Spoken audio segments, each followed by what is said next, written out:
Hey guys, Sean here. Welcome to the F1 Word, into a roundup of some of the news stories that have caught my eye over the last few days from the world of Formula 1. There's not a lot out there, of course, because we are right into the winter break now, but the FIA have been generous and given us a few little bits of news to sink our teeth into, one of which I'm going to come on to, which I will try so hard not to turn into a rant. But before that, let's get into the good news, and that is that the calendar for next season has finally been officially confirmed. The 2018 season will start off in Melbourne, Australia on the 25th of March, the day after my birthday, so thank you very much for that. It's then on to Bahrain instead of China, as it was this year, in what is a double header between the two. Azerbaijan moves up to the 29th of April, which I guess logistically makes the most sense. The first proper European race will be in Spain, as it usually is, and of course Monaco there on the 27th of May. Come to the summer and it gets massively interesting. Look at that triple header. France, Austria and Silverstone within 3 weeks of each other. That is going to be intense for the teams,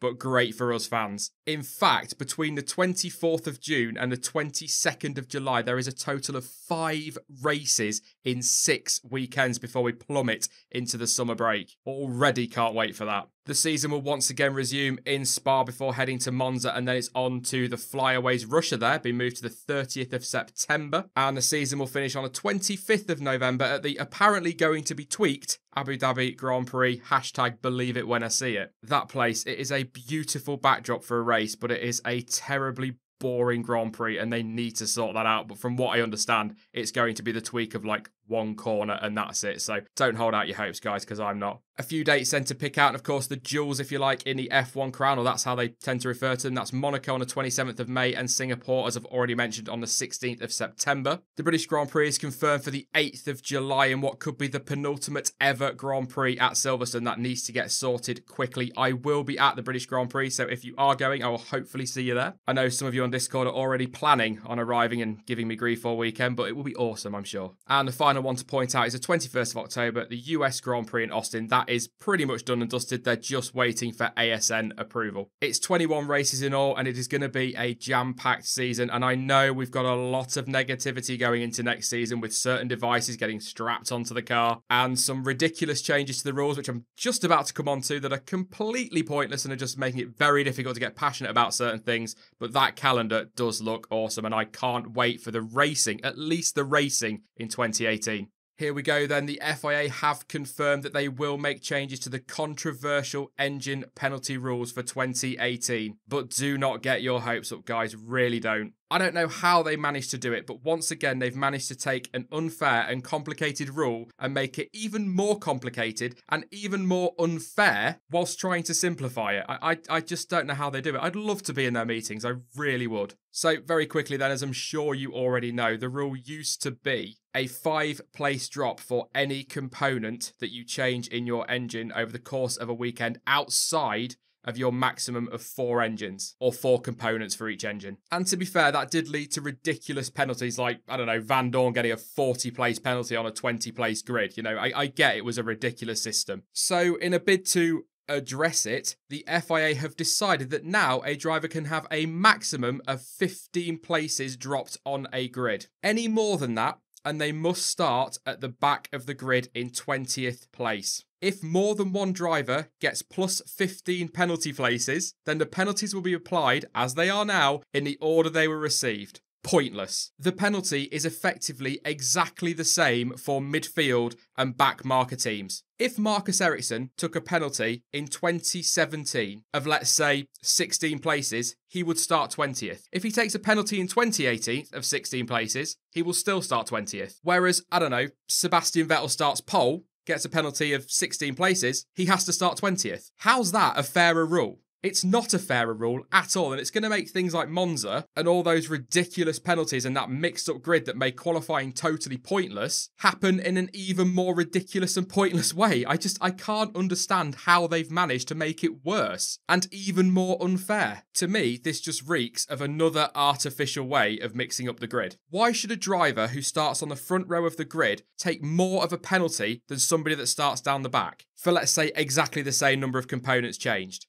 For me, all they've gone and done is make it so that a 16 or 17 place penalty is equal to that of a 40 place penalty. A joke. An absolute joke. They've dug themselves a hole. They've got properly stuck in it with the new engines and the new engine penalty rules. They can't get out of that. So what they've decided to do is just continue digging and making things worse. Just stop it, FIA. Just stop right where you are and stop being so ridiculous. You do sort of look at them like, back away from the rule book. Just leave it alone. It's a mess. Just do not make it any worse. And then along they come and they manage to make it worse. Throw into that the halo, the TV rights going behind the paywall at the end of 2018, the 907 different tyre compounds for the next year. You can completely see why people are getting sick to death and are turning away from the sport. This needs to get sorted, but it needs to be done in the right way. And this is not the right way. I'm going to end it right there on this rant because this could turn into a rant video all of its own at this rate. Now, during the latter stages of the 2017 season, a lot of people, including myself, have raved about how good a season we've had. On the face of it, it's been more competitive, probably the most competitive since 2013, you know, in terms of, say, multi-team rivalry. Two teams fighting, I guess, for the title with a driver from each up to a point. But guys, the stats do not back it up at all. I don't know how we've come to this conclusion, but the stats are not there to prove it. The 2017 overtaking statistics have been released this week, and we're going to start with a little explanation from Pirelli. Their rules on this state that an overtaking manoeuvre is counted as one that takes place during a complete flying lap, so not on the opening lap, and that is maintained all the way to the lap's finish line. Position changes due to major mechanical problems or lapping stroke unlapping are not counted. In 2014, which is considered probably the most boring of the hybrid era, we had 636 overtakes through the course of the season. In 2015, we had 509. In 2016, we jumped to 866. In 2017, the season that me and many others have raved about, we had a whopping 435. Basically half that we had in 2016. What the hell? And I think Baku probably accounts for about 80% of that, to be honest. I don't get that at all. The season's felt better than that, but apparently it hasn't. And once again, we can point to the FIA not listening to people with their whole, changes to the cars. The changes to aero, which has made it difficult to follow. That's essentially what we're looking at here. And that, it is all backed up by those statistics. But anyway, let's not get back onto the FIA. Daniel Ricciardo made the most passing moves. A number of 43 during 20 races was put to his name, which is pretty decent, actually. And that's despite retiring 6 times as well. So that's pretty decent from him. The two drivers overtaken the least were Max Verstappen and Lewis Hamilton, and they were passed just twice apiece. The most overtakes of the season, it will come as no surprise, came at Baku with a number of 42. And the race with the least overtakes, which I'm trying not to laugh too hard at, was in Russia, where we had an incredible 1 overtake. To confirm, that's 1. Brilliant. It should also be noted that with the return of the more durable tyre compounds this year, we had fewer pit stops as well. 533 stops this year compared to 933 in 2016. The cars may be quicker, they may look more aggressive, and they might be able to lean on their tyres more, but my God, that does not apparently make for better racing, does it?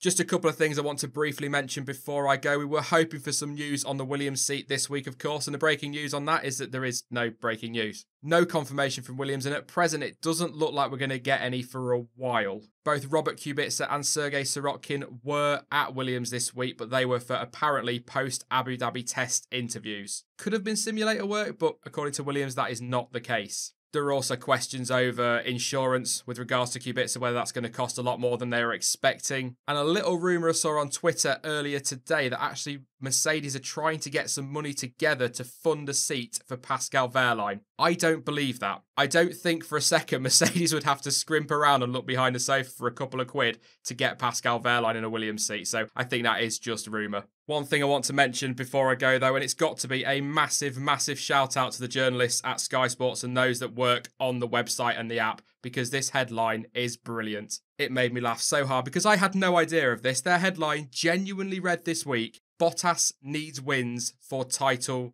triumph. I am not making that up. Go and check it out on the website, guys. It's still there. A driver needs to win races. My God, that's crazy. I wondered why Marcus Ericsson and Kevin Magnussen weren't world champions this year, but there you go. Apparently it comes down to wins. My God. Oh, and they're getting the television rights from 2019 exclusively. That's quite terrifying. But anyway, I'm not going to get back into that one, guys. Let's just end it right there. Let me know in the comments down below, guys, what you think of the new engine penalty rules. That's what we're going to have to call them because effectively they are new. And are you just as surprised as I am that a driver needs to win races to win world titles? Once again, guys, let me know in the comments down below. I will be back very soon with more content, of course. And don't forget in the meantime to follow me on social media. Links to Twitter, Discord and Facebook are all in the description down below. But as ever, guys, thank you so much for watching. I've been Sean. This has been the F1 Word. And until next time, goodbye.